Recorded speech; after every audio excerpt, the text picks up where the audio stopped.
Boa noite, meus irmãos. É uma alegria a gente estar aprendendo a palavra de Deus juntos aqui, por meio de mídias sociais, por meio do YouTube. E é uma alegria que nós possamos estar juntos mais uma vez. Vamos orar, vamos estar dando início a esse culto. Nós vamos orar, vamos falar com o nosso Deus.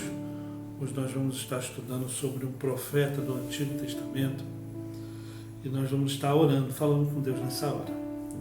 Pai Santo, Deus querido, em nome de Jesus, nós somos gratos, Senhor, por esse dia. Nós te louvamos, bendizemos o teu santo nome.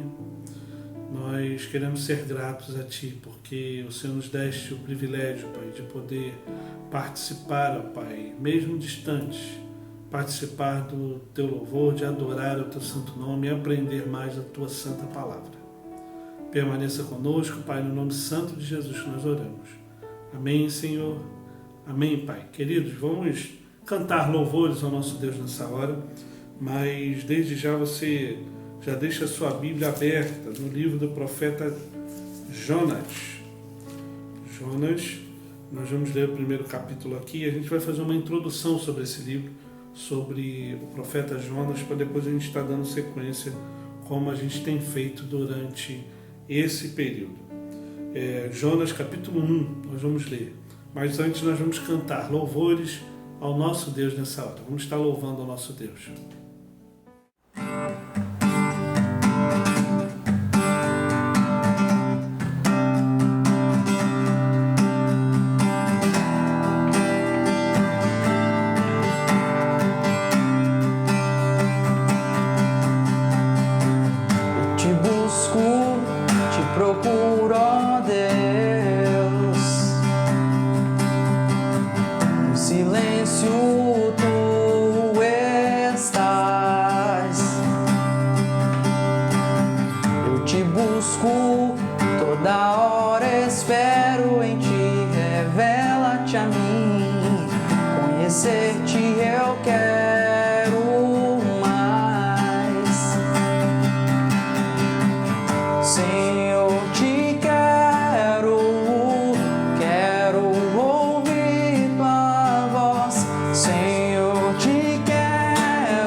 Cantamos louvores a Deus, já oramos, agora nós vamos ler a palavra dele, vamos meditar um pouco mais sobre esse profeta tão querido e tão ensinado também nas escolas dominicais,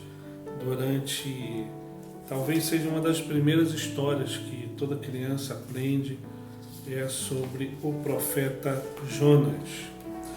E a gente vai aprender um pouquinho sobre a questão da vocação, a gente vai aprender um pouquinho sobre a questão da vida cristã, vamos aprender um pouco também sobre a questão de obediência ou desobediência e outras realidades também, nesse dia, não hoje, mas durante esse período onde a gente vai estar expondo o livro do profeta Jonas.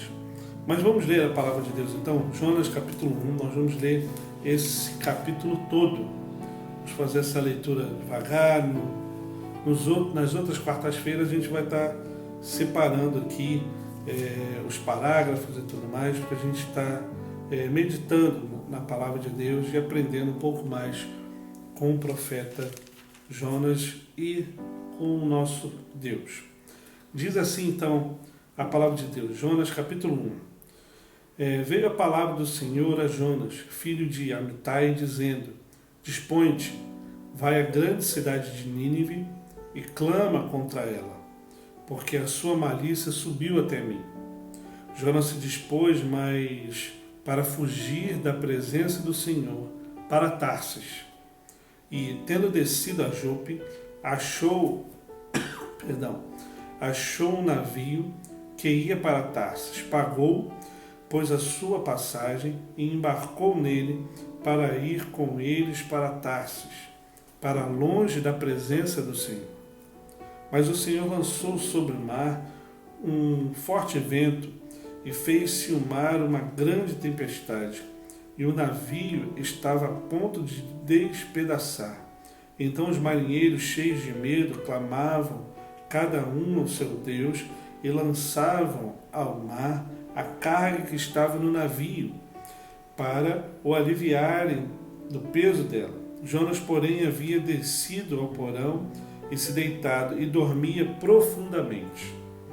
Chegou-se a ele o mestre do navio e lhe disse: Que se passa contigo? Agarrado no sono? Levanta-te, invoca o teu Deus. Talvez assim esse Deus se lembre de nós, para que não pereçamos. E diziam uns aos outros: Vinde e lancemos sorte, para que saibamos por causa de quem nos sobreveio este mal. E lançaram sorte, e a sorte caiu sobre Jonas. Então lhe disseram: Declara-nos agora, por causa de quem nos sobreveio este mal?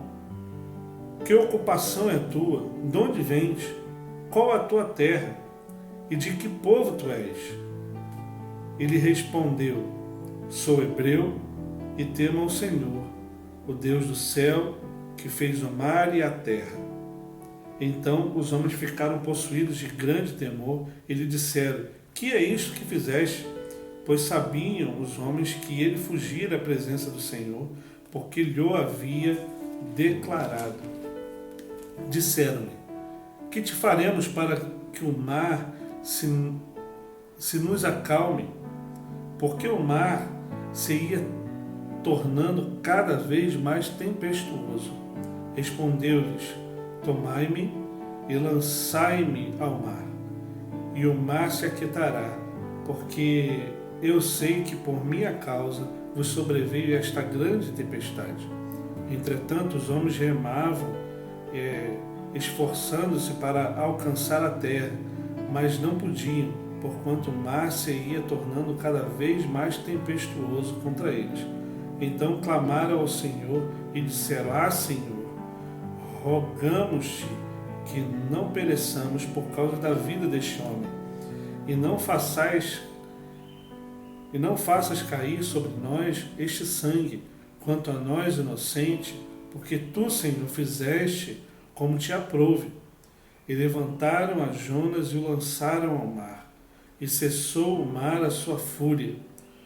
Temeram, pois, estes homens em extremo ao Senhor, e ofereceram sacrifício ao Senhor, e fizeram votos. Deparou o Senhor um grande peixe, para que tragasse a Jonas, e esteve 3 dias e 3 noites no ventre do peixe. É muito belo esse texto aqui, faz um resumo de tudo que aconteceu e depois vai falando sobre as outras realidades que acontecem no livro de Jonas. O fato é que Jonas ele ganhou uma missão. E a gente está fazendo essa introdução aqui, os primeiros versos aqui vai falando exatamente isso. Veio a palavra do Senhor a Jonas, filho de Amitai, dizendo: dispõe-te, vai à grande cidade de Nínive, e clama contra ela, porque a sua malícia subiu até mim. Essa foi a vocação do profeta Jonas. Jonas foi vocacionado para ir até Nínive. E que cidade é essa, Nínive? Nínive é a capital da Síria. Capital da Síria, onde por volta do ano 770 a.C., era uma capital e era um dos lugares mais poderosos do mundo.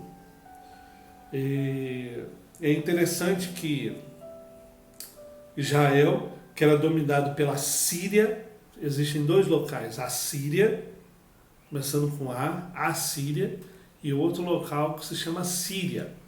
Israel era dominado pela Síria, e por causa da Assíria, né, eles estavam começando a flexibilizar as coisas em Israel e tudo mais, isso segundo comentaristas que eu estava lendo. E como é que a gente prova que Jonas é isso, né? Se a gente abrir as nossas Bíblias no 2º livro de Reis, capítulo 14, não precisa abrir, depois é um exercício de casa, você pode abrir em casa com tempo e ler. 2 Reis, capítulo 14, vai falar sobre uma profecia com um profeta chamado Jonas.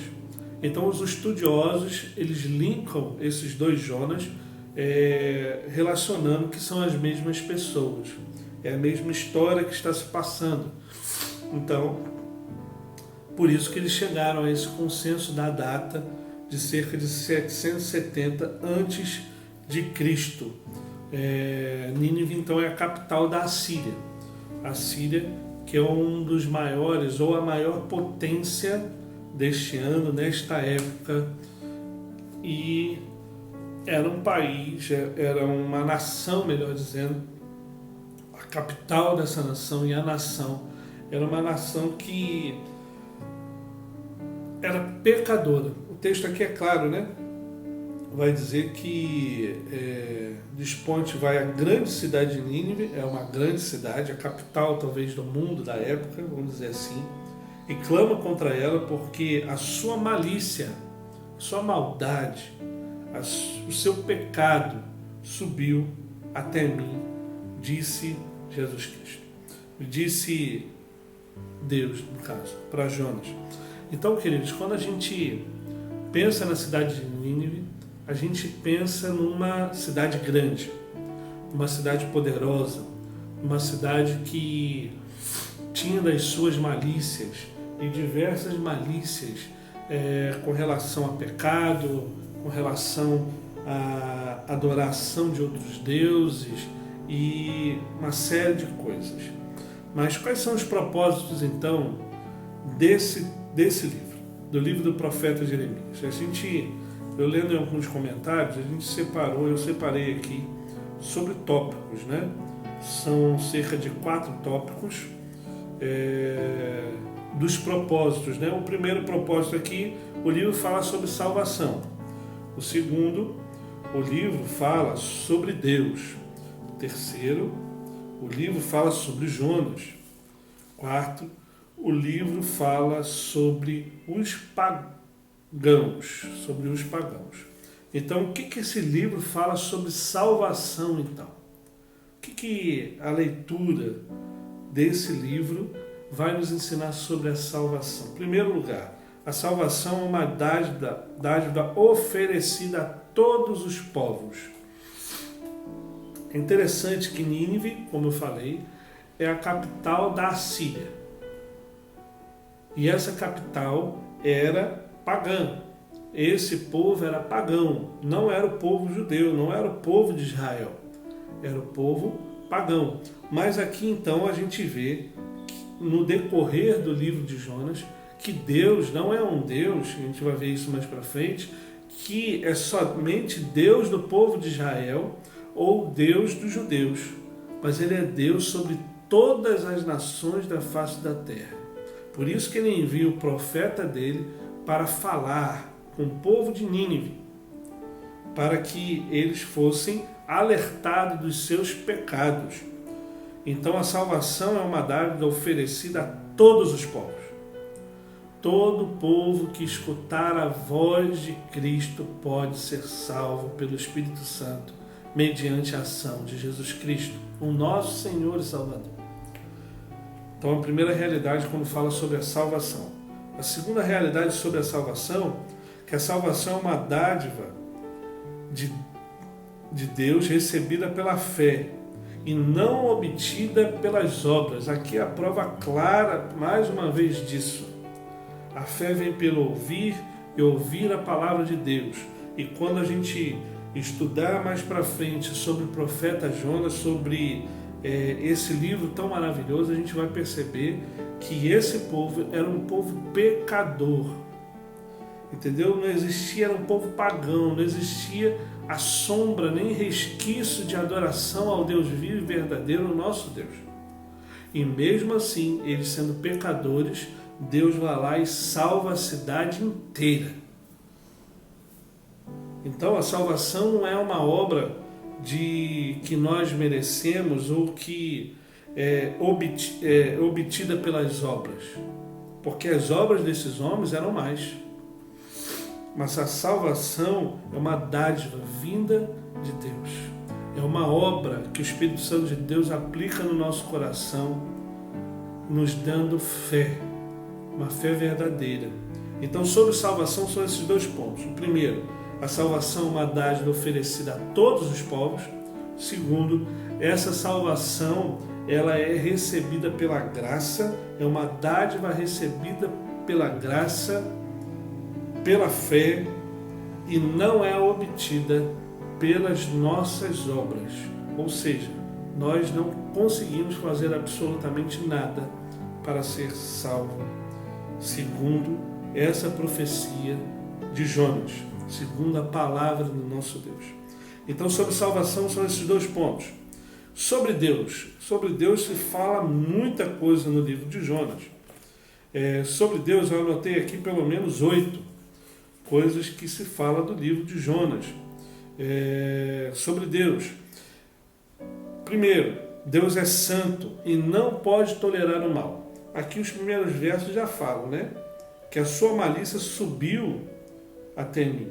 Então, e pediu para o profeta dele ir à cidade de Nínive justamente para que ele possa falar que os pecados deles não podem ser tolerados diante de Deus. Então, a primeira realidade que a gente vê sobre Deus aqui no profeta Jonas. Segunda realidade, Deus intervém na história e ninguém pode impedir a sua ação. Foi um propósito de Deus que a salvação chegasse a Nínive. O profeta, como o capítulo 1 vai dizer, o profeta tentou fugir da presença de Deus. O profeta pegou a embarcação pelo lado completamente oposto a Nínive, foi para Tarsis. Chegando lá, o profeta, no meio do caminho no mar, houve essa grande tempestade. O profeta foi engolido por esse grande peixe. E aí mais para frente a gente vai conhecer a história como um todo, mas o fato é que Deus intervém na história e ninguém, o ser humano não pode, ninguém pode impedir a sua ação. Exatamente esse é o nosso Deus. Ninguém pode impedir a ação do nosso Deus.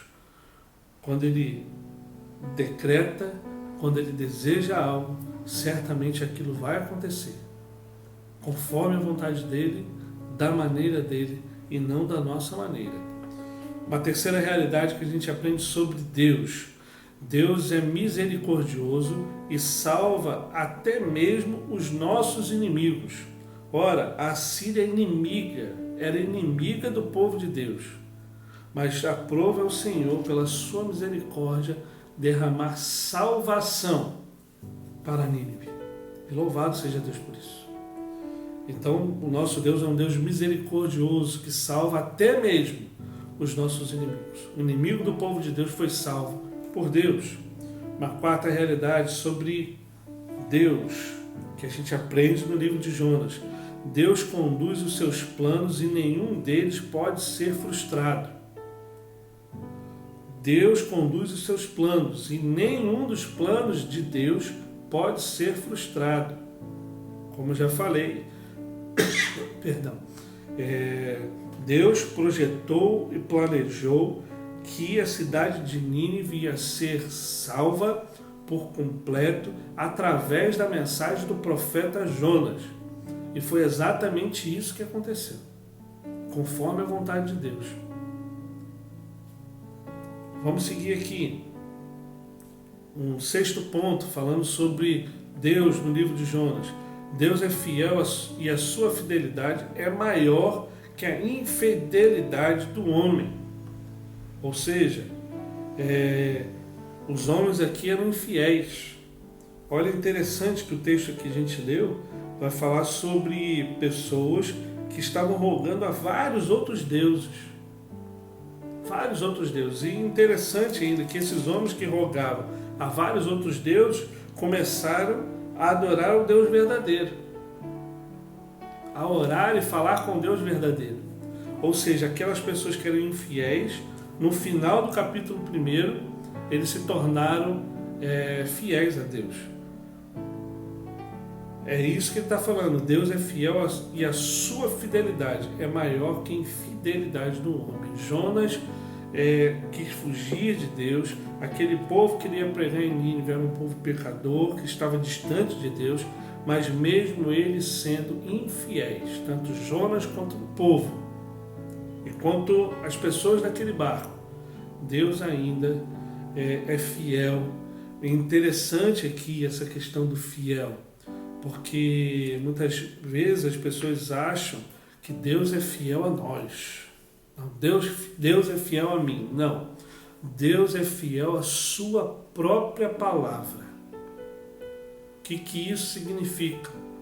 Que a palavra de Deus é lançada e Ele é fiel a essa palavra. Por exemplo, a palavra de Deus nos ensina que as misericórdias, Lamentações de Jeremias vai dizer: as misericórdias do Senhor são renovadas a cada manhã. Então, Deus é fiel à sua palavra. As misericórdias do Senhor são renovadas a toda manhã, mesmo que nós não mereçamos. É isso que o profeta Jonas também nos ensina no seu livro. Uma sétima realidade. Deus tem os ouvidos atentos para ouvir orações. Se vocês lerem esse livro todo, é um livro tranquilo de ler, queridos. Acho que a cada quarta-feira dá para se ler esse livro todo até. É um livro interessante, é um livro tranquilo de ser lido, um livro bom de ser lido. O capítulo 2, por exemplo, fala da oração de Jonas. Fala do arrependimento dele. Fala como essa oração. Então aqui no livro do profeta Jonas a gente vai aprender também como que devemos orar. Como é que foi a oração do profeta Jonas? A gente vai aprender um pouquinho sobre oração. Como que nós podemos aprender a orar. Então, Deus ainda, Deus ouve. Tem os ouvidos atentos para ouvir orações. Uma oitava realidade. Deus é o Deus de todos os povos, não apenas dos judeus, como eu já falei. Deus, ele é soberano sobre tudo e sobre todos, queridos. Ele é soberano para o ateu, ele é soberano para todos os povos e nações da face da terra, são governadas por Deus. Deus é soberano sobre tudo, sobre todos. É isso que o profeta Jonas nos ensina também na palavra de Deus. Mas afinal de contas, e sobre Jonas? Quem era Jonas? Jonas, o texto fala pouco dele aqui, em 2 Reis também fala pouco dele, dessas profecias dele.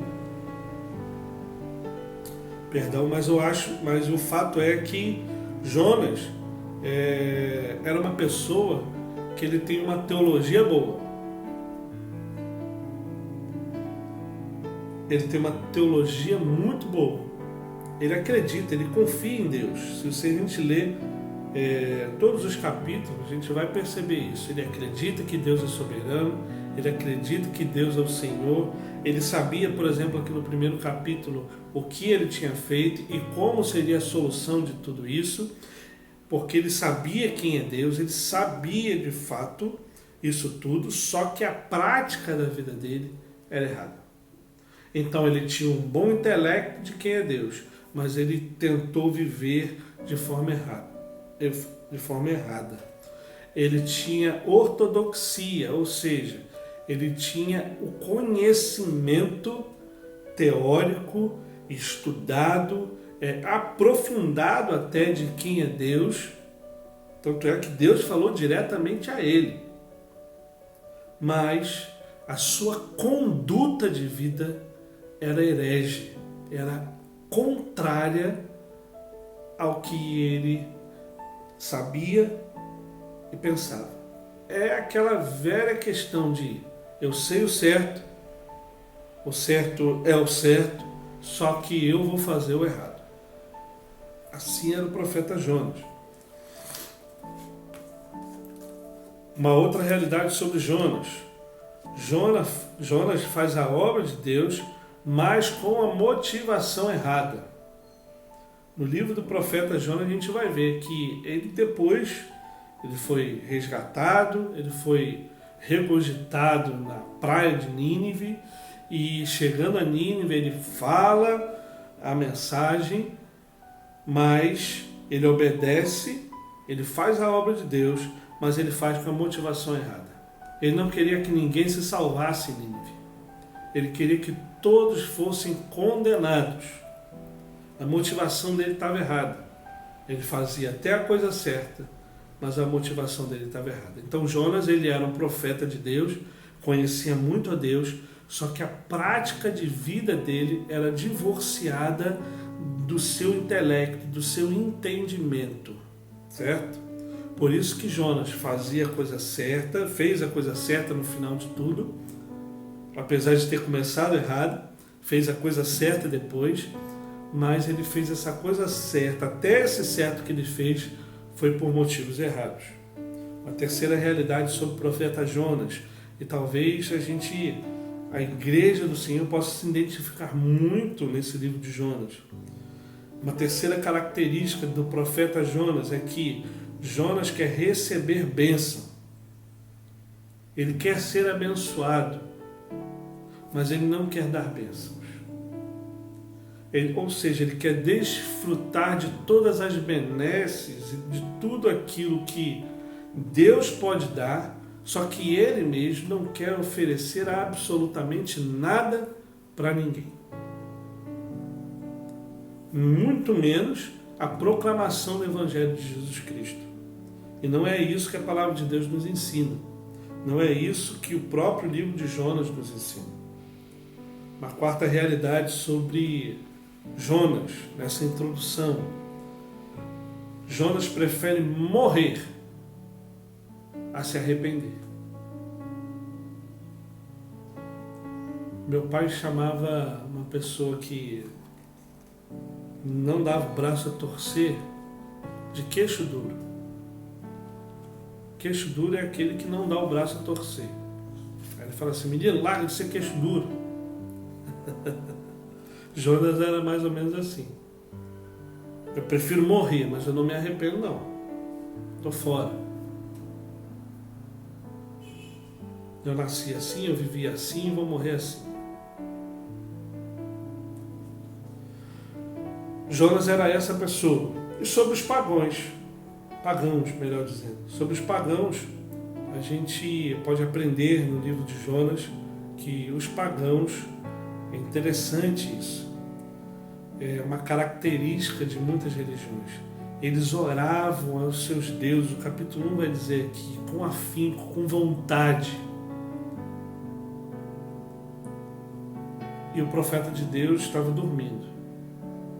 Às vezes nós fazemos a mesma coisa. Enquanto a gente tem uma mentalidade do que é certo, nossa ortodoxia, essa ortodoxia não se coloca na prática.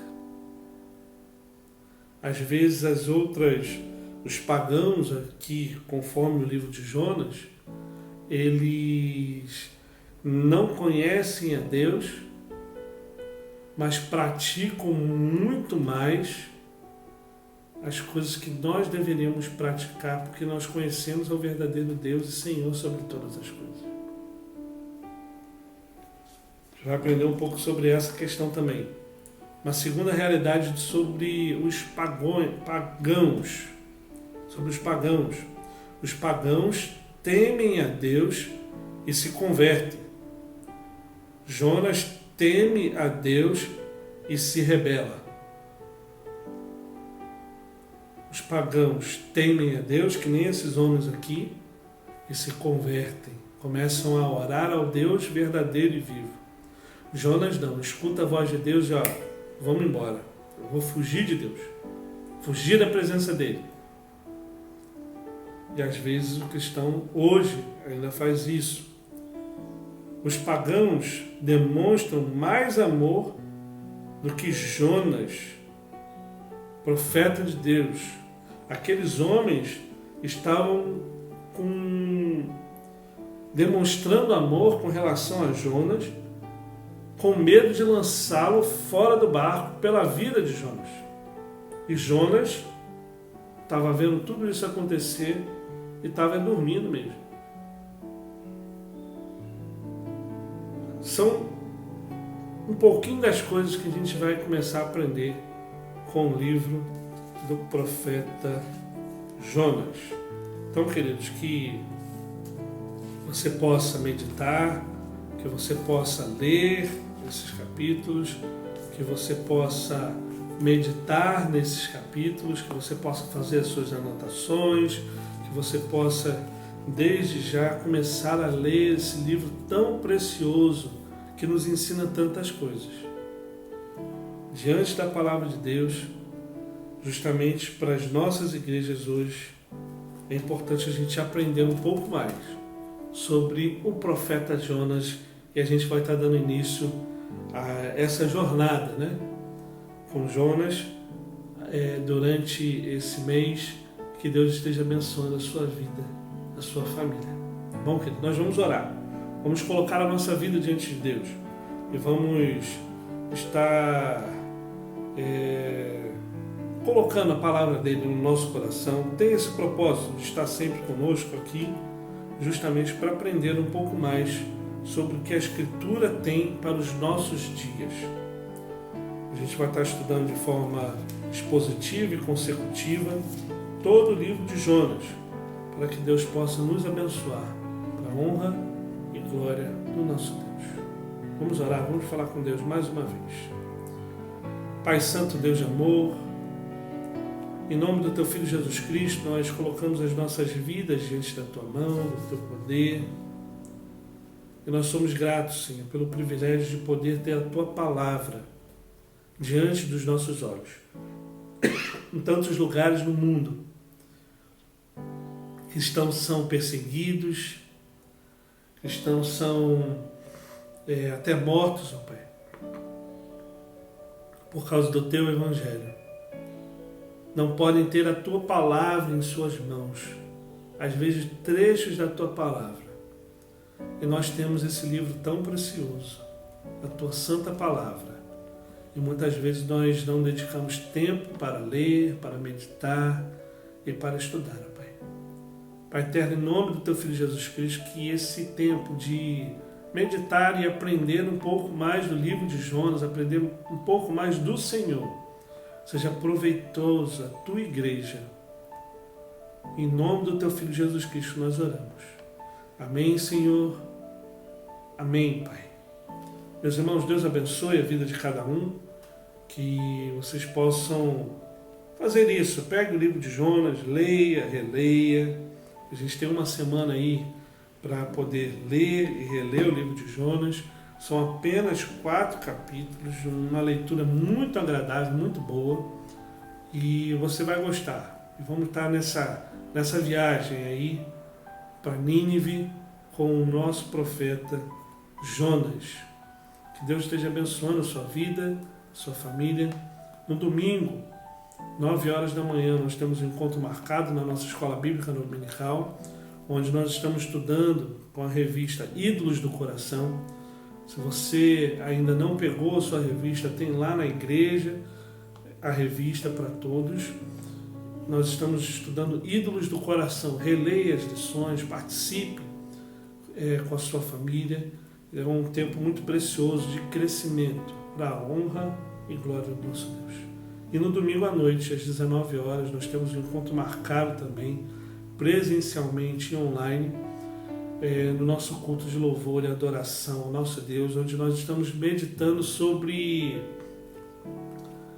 simplesmente Jesus. E no domingo nós vamos estar falando sobre Eu sou, disse Jesus, né? Eu sou a ressurreição e a vida. Que Deus esteja abençoando. Talvez você, nesse mês, talvez nesse período de pandemia, você possa ter pensado assim: acabou tudo. Talvez você possa ter pensado assim: está tudo perdido. Será? No próximo domingo à noite, nós vamos estar meditando nessa palavra tão preciosa. Eu sou a ressurreição e a vida.